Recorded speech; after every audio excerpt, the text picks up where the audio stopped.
चलिए आइए हम लोग अब पढ़ेंगे प्रॉपर्टी ऑफ लिविंग। क्या पढ़ेंगे? प्रॉपर्टी ऑफ लिविंग मतलब जीवों के गुण के बारे में पढ़ना है। किसके बारे में पढ़ना है? जीवों के गुण के बारे में पढ़ना है। तो हम लोग जानते हैं कि जीवों में तो बहुत सारा गुण होता है, जीवों में बहुत सारा गुण होता है, लेकिन मुख्य रूप से 5 गुणों के बारे में हम लोग पढ़ेंगे। मुख्य रूप से 5 गुणों के बारे में पढ़ेंगे। अब कहिएगा कि सर आप जीवों के तो अनेकों गुण होते हैं, लेकिन आप 5 क्यों पढ़ाइएगा? तो यह 5 गुण जो होते हैं यह सभी गुणों में से प्रमुख गुण होते हैं, जीवों में प्रमुख गुण होते हैं। सबसे पहला है यह वृद्धि, इसको इंग्लिश में हम लोग क्या कहते हैं? ग्रोथ कहते हैं। यह क्या है? वृद्धि। उसके बाद प्रजनन, इसको इंग्लिश में हम लोग रिप्रोडक्शन कहते हैं। क्या कहते हैं? रिप्रोडक्शन कहते हैं। उसके बाद उपापचयन, मेटाबॉलिज्म कहते हैं। कोशिकीय संगठन, सेलुलर ऑर्गेनाइजेशन कहते हैं। स्वचेतन, कॉन्शियसनेस, इसको क्या कहते हैं? कॉन्शियसनेस कहते हैं। अब जो है हम लोग सबसे पहले वृद्धि के बारे में पढ़ेंगे। सबसे पहले किसके बारे में पढ़ेंगे? वृद्धि के बारे में पढ़ेंगे। सबको एक एक करके हम लोगों को पढ़ना है। इन 5 गुणों में से जो है, इन 5 गुणों में से यह 2 गुण जो आप लोगों को सबसे ऊपर दिख रहा है, मतलब वृद्धि और प्रजनन, यह दोनों जीवों को परिभाषित करने वाला गुण नहीं है।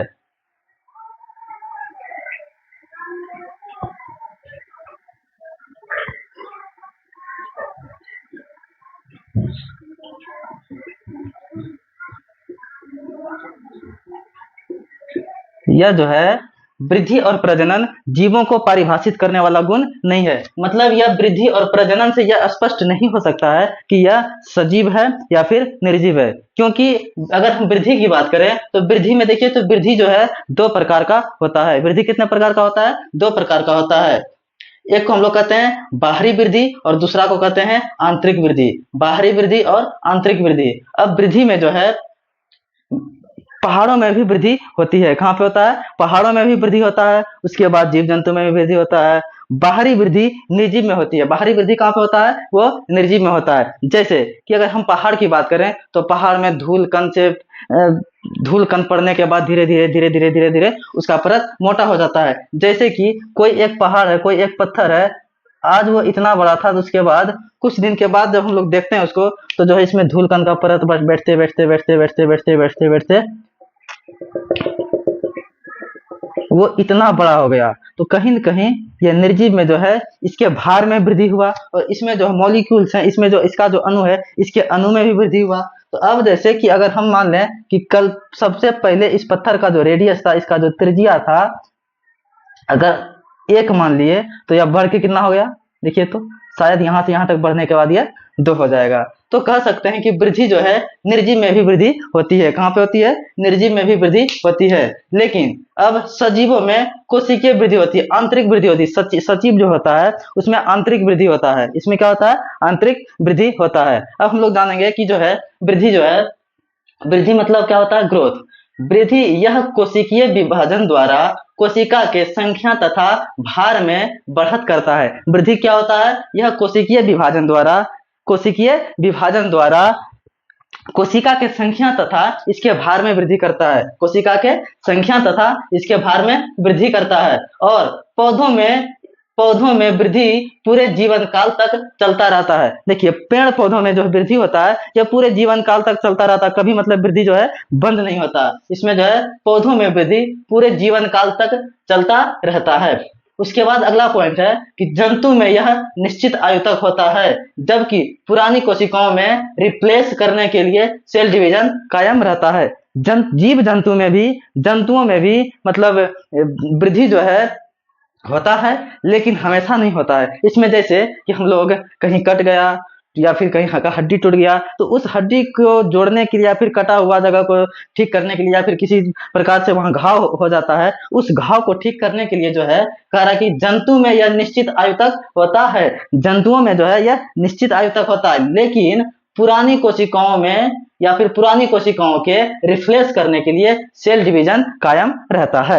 अब पुरानी कोशिका को या फिर कट गया छट गया उसको जो ठीक करने के लिए जो है कोशिका विभाजन जरूरी होता है। अगर हम लोग कहें कि सही मायने में वृद्धि का मतलब आकार तथा भार का बढ़ना होता है। सही मायने में वृद्धि क्या होता है? आकार तथा उसके भार में बदलाव आता है। अतः बहुत सारे निर्जीव में भी वृद्धि कार्य बहुत से सतह पर पदार्थों के जमने से होता है। इसीलिए वृद्धि को जीवन का परिभाषित करने वाला गुण नहीं माना जाता है। देखिए, तो सही रूप से अगर हम देखें, तो सही मायने में देखें तो क्या है, वृद्धि का मतलब क्या होता है कि उसके आकार और उसके भार में वृद्धि कर रहा है। ठीक है, उसके बाद लेकिन हम लोग देखते हैं कि बहुत सारे निर्जीव में भी वृद्धि कार्य वस्तुओं के सतह पर, या कोई भी चीज है, कोई भी वस्तु है, उसके सतह पर धीरे धीरे धीरे धीरे धीरे धीरे धीरे धीरे मतलब उसके ऊपर कण बैठते बैठते वो क्या होता है, वो उसमें भी वृद्धि हो जाती है, उसमें भी वृद्धि हो जाती है। इसीलिए इस वृद्धि को, लेकिन यहाँ पे जो है, अगर निर्जीव की वृद्धि का हम लोग बात करें, ये यहाँ पे बाहरी वृद्धि होती है। क्या होता है, यहाँ पे बाहरी वृद्धि होता है। लेकिन अगर हम लोग सजीव का बात करें, यहाँ बाहर में बाहरी वृद्धि नहीं होता है। अब कोई जो है अपने मतलब शरीर पे मिट्टी को लेप लेने के बाद यह भी बाहरी वृद्धि हो सकता है, लेकिन ऐसा होता नहीं है। और निर्जीव में जो होता है कि इसी तरह धीरे धीरे मिट्टी का कण या फिर किसी और पदार्थों का कण धीरे धीरे धीरे धीरे बैठ के इसमें जो है बाहरी वृद्धि होती है। जीवों में वृद्धि अंदर से होने वाली प्रक्रिया है। अगर हम लोग देखें तो जीवों में जो जीव है, इसमें जो वृद्धि होती है यह अंदर से होने वाली प्रक्रिया है। जीवों में वृद्धि जो होती है यह अंदर से होने वाली प्रक्रिया है। तो हम लोग प्रॉपर्टी ऑफ लिविंग, जीवों के गुण के बारे में पढ़े, तो इसमें जो सबसे पहला हम लोग वृद्धि को पढ़े, सबसे पहले हम लोग वृद्धि को पढ़े।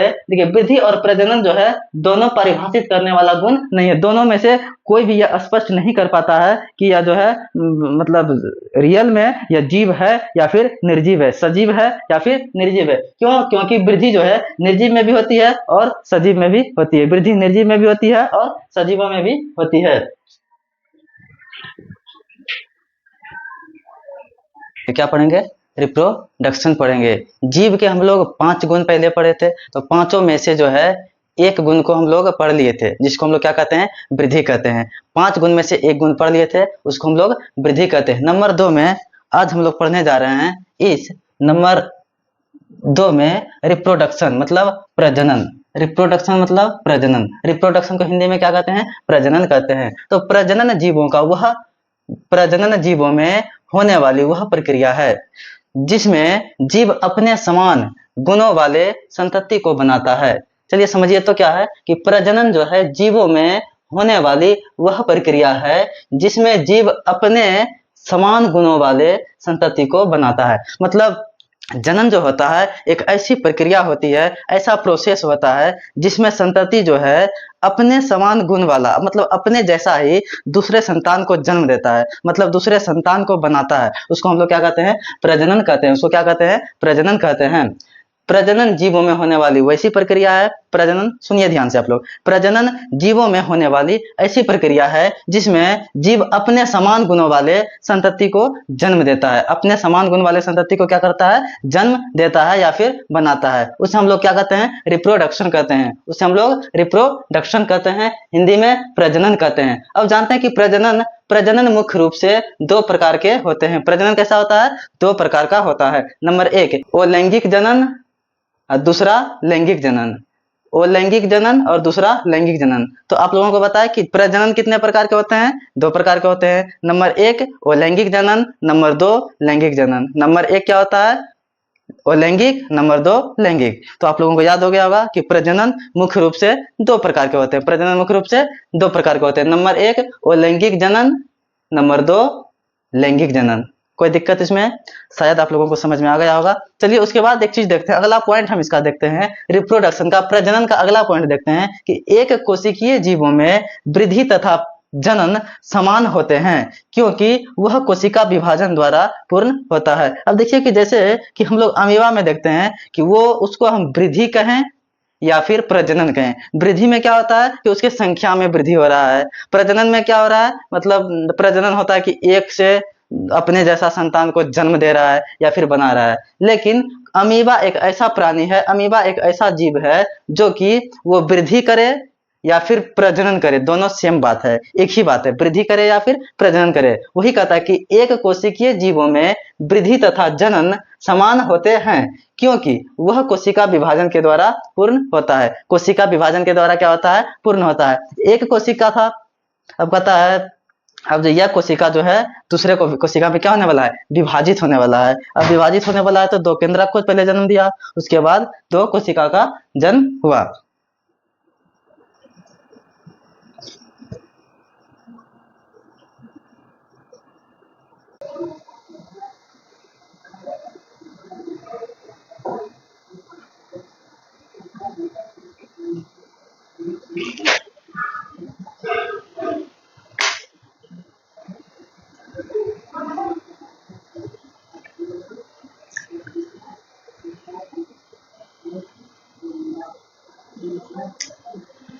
आइए हम लोग रिप्रोडक्शन का अगला पॉइंट के बारे में चलते हैं कि रिप्रोडक्शन का अगला पॉइंट कहता है कि कई सारे पृथ्वी पर ऐसे जीव हैं जो प्रजनन नहीं कर सकते हैं, जैसे खच्चर, वर्कर मधुमक्खी। तो बहुत सारे पृथ्वी पर ऐसे भी जीव जंतु हैं जो कभी प्रजनन नहीं कर सकते हैं। तो आप कहिएगा कि सर जब वो जन्म लेते हैं तो फिर वो प्रजनन कर क्यों नहीं सकते हैं? तो जैसे देखिए कि जब एक घोड़ा और घोड़ी से जब निषेचन करेगा तो या तो घोड़ा पैदा होगा या फिर घोड़ी पैदा होगी। घोड़ा जो है गलती से गधी के साथ निषेचन कर लेता है, उसके बाद ये खच्चर जन्म ले लेता है। क्या जन्म लेता है? खच्चर। तो खच्चर जो है कभी उसके बाद संतान उत्पन्न नहीं कर सकता है। क्यों? क्योंकि यह खच्चर जो है बांझ होता है। खच्चर क्या होता है? बांझ होता है। इसीलिए कई सारे पृथ्वी पे ऐसे जीव हैं जो प्रजनन कभी नहीं कर सकते हैं। तो खच्चर हो गया। और वर्कर मधुमक्खी मतलब जो मधुमक्खी शहद को जमा करती है, वो मधुमक्खी जो है कभी भी प्रजनन नहीं करती है। क्या करती है? प्रजनन नहीं करती है। उसका काम सिर्फ इतना ही है, केवल वो जो है मधु को, शहद को जो है जमा करने का काम करती है। इसीलिए और कुछ, अब यह बताइए कि अगर खच्चर अपने जैसा संतान उत्पन्न नहीं कर सकता है तो इसको क्या कहिएगा? अब जो है सजीव की निर्जीव। क्यों? क्योंकि रिप्रोडक्शन जो है सजीवों का गुण। अभी हम लोग पढ़े, इससे पहले जो है वृद्धि पढ़े। तो वृद्धि में जो है देखे कि हम पहले लिख दिए थे कि वृद्धि और यह रिप्रोडक्शन जो होता है, प्रजनन जो होता है, यह जीवों को सही से सत्यापित करने वाला गुण नहीं है। इसीलिए देखिए, तो कुछ पति पत्नी प्रजनन नहीं कर सकते हैं क्योंकि वह बांझ होते हैं। अब यह बताइए कि बहुत ऐसा पति पत्नी है जो कि प्रजनन नहीं कर सकते, मतलब बच्चे को जन्म नहीं दे सकते, अपने जैसा संतान उत्पन्न नहीं कर सकते। इसका मतलब क्या? यह निर्जीव है? नहीं, यह भी सजीव है, लेकिन यह बांझ है। उसी प्रकार खच्चर भी जो है बांझ होता है, वो अपने जैसा दूसरा संतान को उत्पन्न नहीं कर सकता है। तो कुछ पति पत्नी भी जो है बांझ के कारण जो है वो अपने जैसा संतान उत्पन्न नहीं कर सकते हैं। इसीलिए प्रजनन जीवों को परिभाषित करने वाला गुण नहीं माना जाता है। इसीलिए प्रजनन को जो है जीवों को सत्यापित करने वाला गुण नहीं माना जाता है। शायद आप लोगों को समझ में आ गया होगा। एक बार फिर से देख लेते हैं कि कई सारे पृथ्वी पर ऐसे जीव हैं जो प्रजनन नहीं कर सकते हैं, जैसे खच्चर, वर्कर, मधुमक्खी। यह दोनों ऐसा जीव हैं। और इसके अलावे भी अनेकों जीव हैं जो कि अपने जैसा संतान उत्पन्न नहीं कर सकते हैं। अपने जैसा संतान उत्पन्न नहीं कर सकते हैं, मतलब उसके संख्या में जो है वो अपने जैसा संतान उत्पन्न नहीं कर सकते हैं। और कुछ पति पत्नी ऐसा होते हैं जो कि वो बांझ होने के कारण वो भी अपने जैसा संतान उत्पन्न नहीं कर सकते हैं। आप लोग को समझ में आ गया होगा।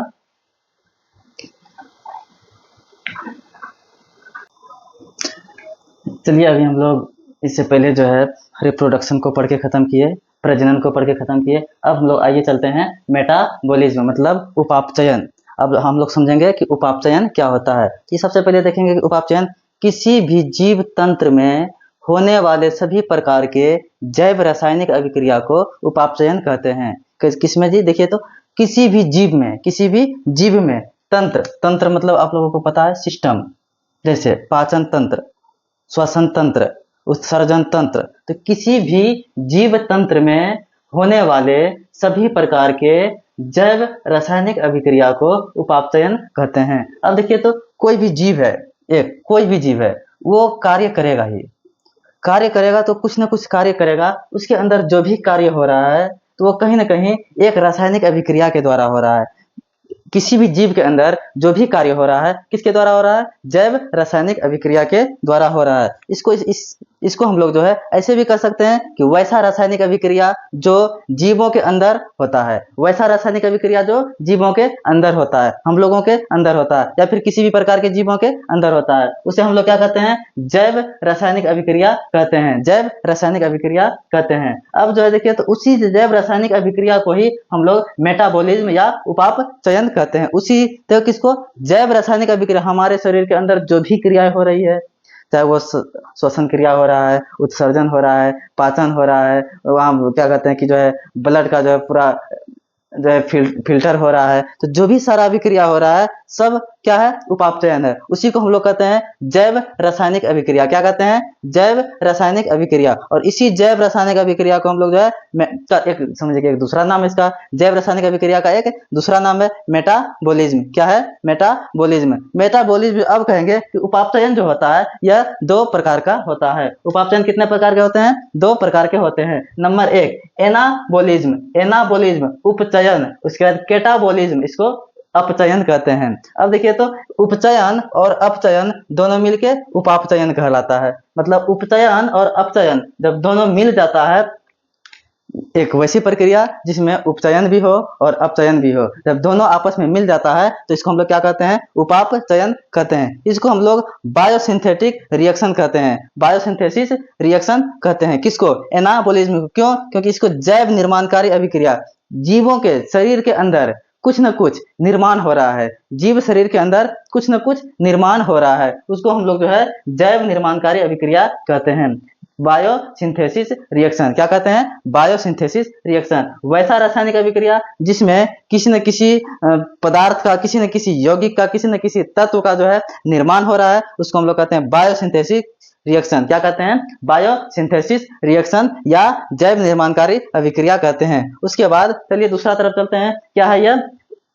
केटाबोलिज्म, मतलब जो है उपचयन। क्या है? केटाबोलिज्म को हिंदी में क्या कहते हैं? उपचयन। इसको हम लोग जो है एक तो बायोडिस्ट्रक्टिव रिएक्शन कहते हैं। क्या कहते हैं? बायोडिस्ट्रक्टिव रिएक्शन। इसको देखिए अच्छा से, बायोडिस्ट्रक्टिव रिएक्शन कहते हैं। क्या कहते हैं? बायोडिस्ट्रक्टिव रिएक्शन, मतलब जैव विनाशकारी अभिक्रिया। अब हमारे शरीर में जब कुछ न कुछ निर्माण हो रहा है तो कहीं न कहीं कुछ न कुछ टूट भी रहा है, किसी न किसी पदार्थ का निर्माण हो रहा है तो किसी न किसी पदार्थ जो है का मतलब विनाश भी हो रहा है, टूट भी रहा है, उसका हनन भी हो रहा है।